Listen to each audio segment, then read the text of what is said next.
Thanks for watching. We appreciate you.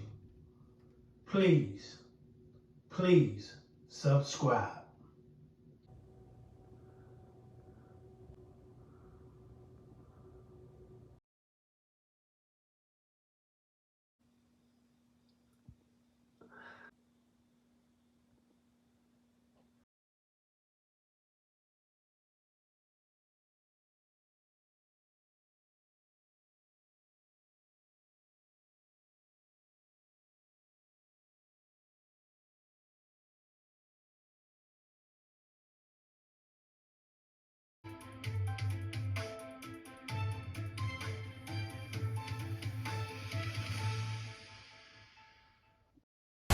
A woman is recovering from breast cancer surgery after a whirlwind end to her pregnancy. Doctors diagnosed April Addison the day after they delivered her son by C-section.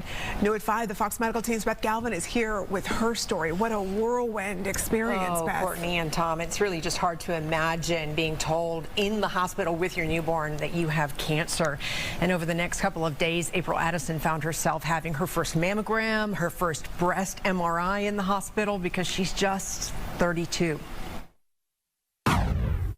April Addison is trying to balance taking care of her 6-month-old son Ashton with taking it easy as she recovers from a bilateral mastectomy and breast reconstruction surgery, because the Northside Forsyth cancer nurse has found herself a cancer patient. I'm good. You know, I have my days where I cry, but at the end of the day, I have to fight. And I'm 32, so you don't really hear much about 32-year-olds, no family history, having to go through breast cancer. April and her husband, Leo, who live in Sugar Hill, were pregnant with their second son last spring when she felt a small knot in her breast near her nipple. Her milk was coming in, and she felt like it was a clogged milk duct, so she didn't say anything about it. And her oncologist, Dr. Amelia Zelnak with Atlanta Cancer Care, says she understands the confusion. It can be really hard during pregnancy because there's so many changes that are happening in your breast that you just have a hard time knowing, is this normal or not normal? But at the very end of Addison's pregnancy, that lump started to hurt. So she told her OBGYN about it, who sent her right away to another doctor for a breast ultrasound. She said, we see some lymph nodes that looks abnormal, so we need to do a biopsy. So 39 weeks pregnant, I get a biopsy done. I was terrified. I started crying.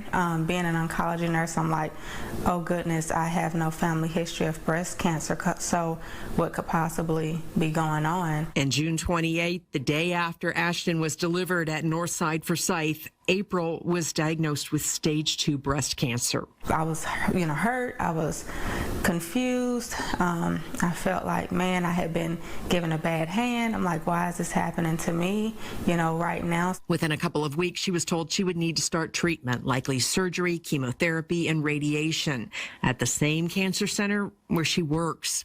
With April, she chose to get the chemotherapy first, which we do oftentimes in younger women where we know the chemotherapy absolutely needs to be done. But Dr. Zelnak says the chemotherapy bought Addison some time to think about her next step, the surgery. So instead of rushing into, I just had this baby and now I have to make a major decision in the next week or two about what type of surgery I want to have, she had 4 months to consider her options, about how to best proceed. Addison chose to have both breasts surgically removed to radically lower her risk of a recurrence, and soon she'll start radiation to try to destroy any remaining cancer cells. I'm so used to caring for everybody and, doing for everybody, so it's hard when you have to let go and now you're the patient, and so now it's time for people to care for you. But her son is healthy and happy. He is full of laughter. It's always laughing.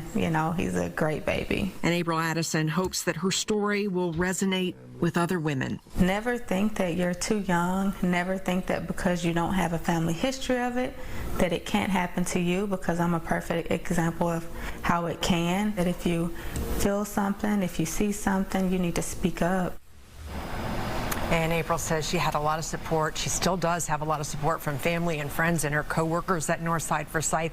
That's made a huge difference. She also feels like she now has a sense of mission to try to educate women about the signs of breast cancer and the importance, Courtney and Tom, of just getting things checked out. Yeah. She waited a little bit because it just, was so far-fetched, the idea that she could have cancer. But in the end, she did get it checked, and that really allowed them to get a jump on this. I feel like this experience, she kind of alluded to that, but now in her line of work, it probably gives her that extra level of understanding She for her said, patients. Yeah, she said she really does kind of get what they're going through now, and that's going to make a huge difference going forward when she goes back to work. Gosh, just so amazing with all that's going on with her new baby, this diagnosis, that she looks and sounds so amazing. She really does. She has a lot of grace. Yeah. Beth. All right, Beth, thanks. Thanks.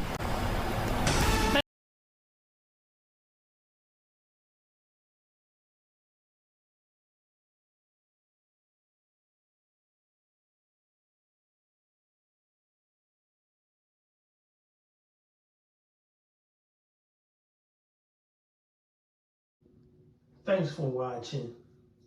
We appreciate you.